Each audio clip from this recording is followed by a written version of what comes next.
السلام علیکم ورحمۃ اللہ وبرکاتہ۔ اعوذ باللہ من الشیطان الرجیم، بسم اللہ الرحمن الرحیم۔ ومن يرغب عن ملة إبراهيم إلا من سفه نفسه ولقد اصطفيناه في الدنيا وإنه في الآخرة لمن الصالحين۔ إذ قال له ربه أسلم قال أسلمت لرب العالمين۔ ووصى بها إبراهيم بنيه ويعقوب يا بني إن الله اصطفى لكم الدين فلا تموتن إلا وأنتم مسلمون۔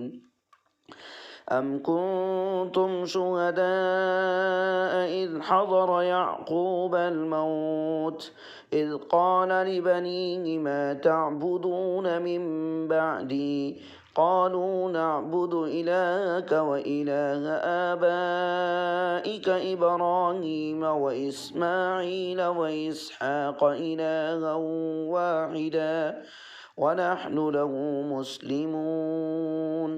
تلك أمة قد خلت لها ما كسبت ولكم ما كسبتم ولا تسألون عما كانوا يعملون۔ صدق اللہ العظیم۔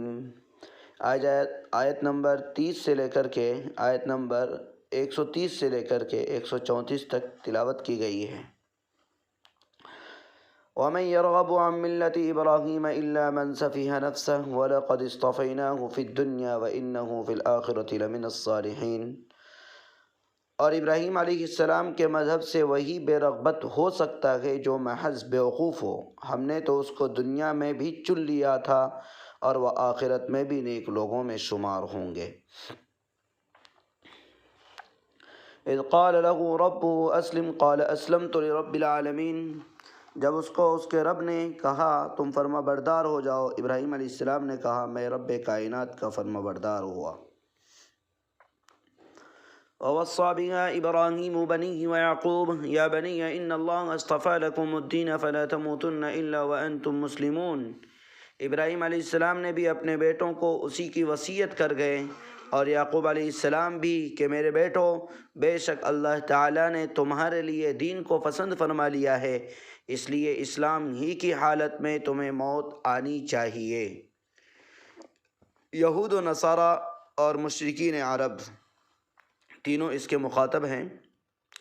حضرت ابراہیم علیہ السلام کو تینوں ہی اپنا پیشوا بھی مانتے تھے، اپنا رہبر سمجھتے تھے، اور ان سے نسبی تعلق بھی رکھتے تھے۔ حضرت ابراہیم علیہ السلام نے جس دین کو اپنی اولاد کے لیے پسند فرمایا تھا وہ یہی اسلام ہے، جو توحید پر مبنی ہے اور ہر طرح کے شرک سے محفوظ ہے۔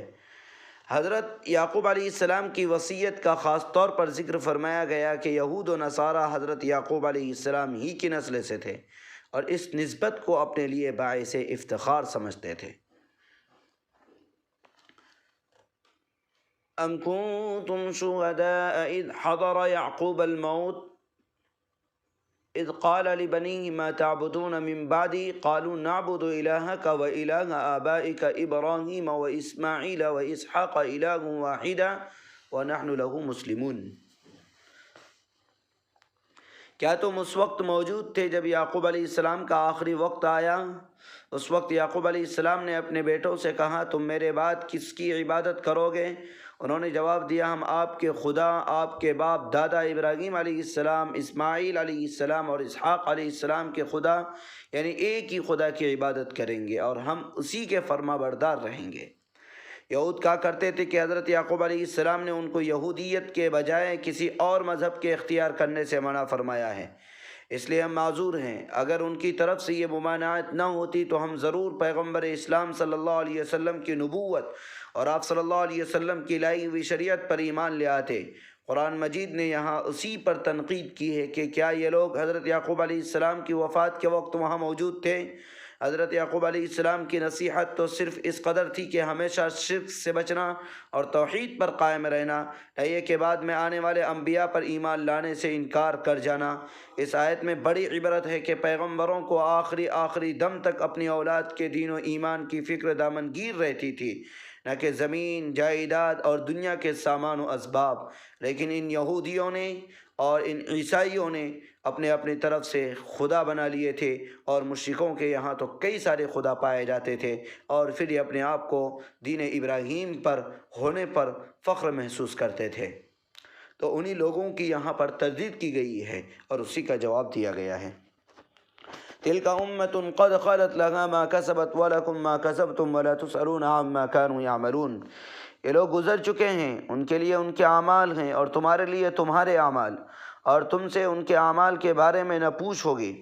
یہود ہمیشہ اپنے آباء و اجداد کے مقام و مرتبے اور اعمال کو اپنے لیے کافی جانتے تھے اور سمجھتے تھے کہ ان کے اعمال میں بھی وہ بھی حصے دار ہوں گے۔ اسی کی تردید ہے کہ ہر شخص کو خود اسی کا عمل کام آئے گا۔ تم سے تمہارے اعمال کے بارے میں سوال ہوگا، نہ کہ اپنے اسلاف اور آباء و اجداد کے اعمال کے بارے میں۔ آج بھی ہم میں سے بہت سے مسلمان ہمارے معاشرے کے اندر پائے جاتے ہیں جو یہ کہتے ہیں کہ ہمارے اعمال جو ہے ہم فلاں کے ذریعے سے بخش دیے جائیں گے، یا فلاں کے ذریعے سے ہماری سفارش ہو جائے گی، یا فلاں کے ذریعے سے ہم جو ہے بچ سکیں گے۔ تو یہ عقیدہ اگر ہے تو یہ عقیدہ صحیح نہیں ہے، غلط ہے، بلکہ آپ کو آپ کے اعمال کے بارے میں پوچھا جائے گا، آپ کو آپ ہی کے سلسلے میں سوال کیا جائے گا۔ تو لہٰذا ہمیں چاہیے، جس طریقے سے حضرت فاطمہ رضی اللہ تعالیٰ عنہ کو جب قبر پر لٹایا گیا، حضرت ابو ذر غفاری رضی اللہ تعالیٰ عنہ نے فرمایا کہ قبر تمہیں معلوم ہے کہ اس میں کون ہے، تو اس وقت قبر سے خود آواز آئی کی تھی کہ یہاں پر نسبت نہیں دیکھی جاتی بلکہ اس کے اعمال دیکھے جاتے ہیں۔ تو لہٰذا ہمیں چاہیے کہ ہم اپنے اعمال کو درست کریں اور آخرت کی فکر کریں اور آخرت کی تیاری کریں۔ اللہ رب العزت ہم سبوں کو قرآن کریم پر عمل کرنے کی توفیق عطا فرمائے۔